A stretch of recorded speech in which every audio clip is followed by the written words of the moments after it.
বাংলাদেশের ক্রমবর্ধমান সামরিক সক্ষমতা ও কৌশলগত বিনিয়োগ নিয়ে আন্তর্জাতিক পরিমণ্ডলে নানা আলোচনা হচ্ছে। বিশেষত চীন ও তুরস্কের সঙ্গে বাংলাদেশের সামরিক সম্পর্ক দৃঢ় হওয়ায় ভারত বেশ সতর্ক অবস্থান নিয়েছে।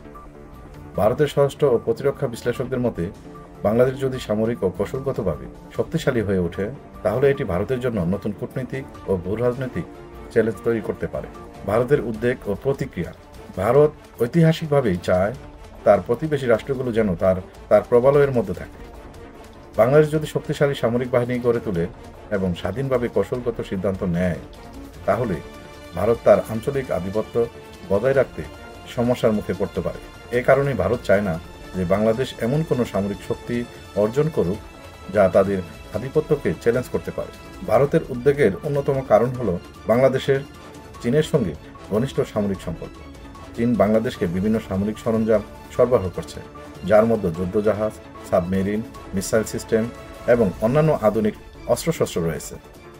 চীনের সঙ্গে বাংলাদেশের প্রতিরক্ষা চুক্তি ভারতের জন্য একটি বড় উদ্বেগের কারণ হয়ে দাঁড়িয়েছে। চীন দীর্ঘদিন ধরেই বাংলাদেশকে সামরিক সহায়তা দিয়ে আসছে।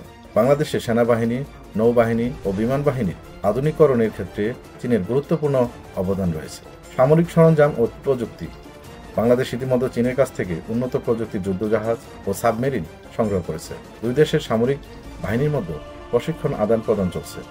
প্রতিরক্ষা চুক্তি। বাংলাদেশ ও চীনের মধ্যে দীর্ঘমেয়াদী প্রতিরক্ষা সহযোগিতা চুক্তি রয়েছে, যা ভারতের জন্য উদ্বেগের বিষয়। বাংলাদেশের সামরিক খাতে তুরস্কের আগ্রহ ক্রমেই বাড়ছে।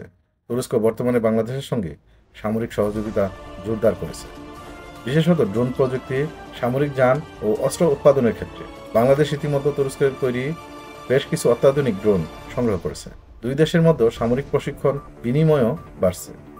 অস্ত্র উৎপাদনের সহযোগিতায় বাংলাদেশ ও তুরস্ক যৌথভাবে কিছু সামরিক সরঞ্জাম তৈরির পরিকল্পনাও করছে। ভারত চায় বাংলাদেশ তার উপর সামরিক ও কৌশলগতভাবে নির্ভরশীল থাকে, তাই তারা বিভিন্নভাবে বাংলাদেশের সঙ্গে প্রতিরক্ষা সহযোগিতা বাড়ানোর চেষ্টা করছে। সামরিক সরঞ্জাম বিক্রির প্রস্তাব। ভারত বাংলাদেশকে তাদের তৈরি অস্ত্র ও সামরিক সরঞ্জাম বিক্রির চেষ্টা করছে। কূটনৈতিক তৎপরতা।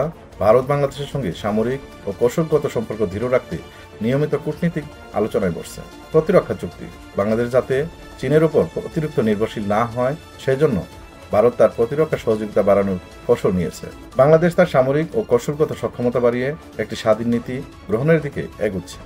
চীন ও তুরস্কের সঙ্গে সামরিক বিনিয়োগ ও সহযোগিতা বাড়ানোর মাধ্যমে বাংলাদেশ তার প্রতিরক্ষা ব্যবস্থাকে আধুনিক করতে চায়, তবে এটি ভারসাম্যপূর্ণ কূটনীতিক মেনে চলতে হবে, যাতে ভারতের সঙ্গে সম্পর্ক বজায় থাকে এবং একই সঙ্গে চীন ও তুরস্কের সঙ্গে সামরিক সহযোগিতাও অব্যাহত থাকে। বাংলাদেশের সামরিক ও কৌশলগত শক্তিশালী হয়ে ওঠা ভারতের জন্য একটি বড় কূটনীতিক ও ভূরাজনৈতিক চ্যালেঞ্জ। ভারত চায় না বাংলাদেশ এমন অবস্থানে পৌঁছাক যেখানে তারা ভারতের ওপর নির্ভরশীলতা কমিয়ে ফেলতে পারে। তবে বাংলাদেশ যদি কৌশলগতভাবে ভারসাম্য বজায় রেখে এগোয়, তাহলে এটি একটি শক্তিশালী ও স্বাধীন সামরিক শক্তি হিসেবে প্রতিষ্ঠিত হতে পারবে।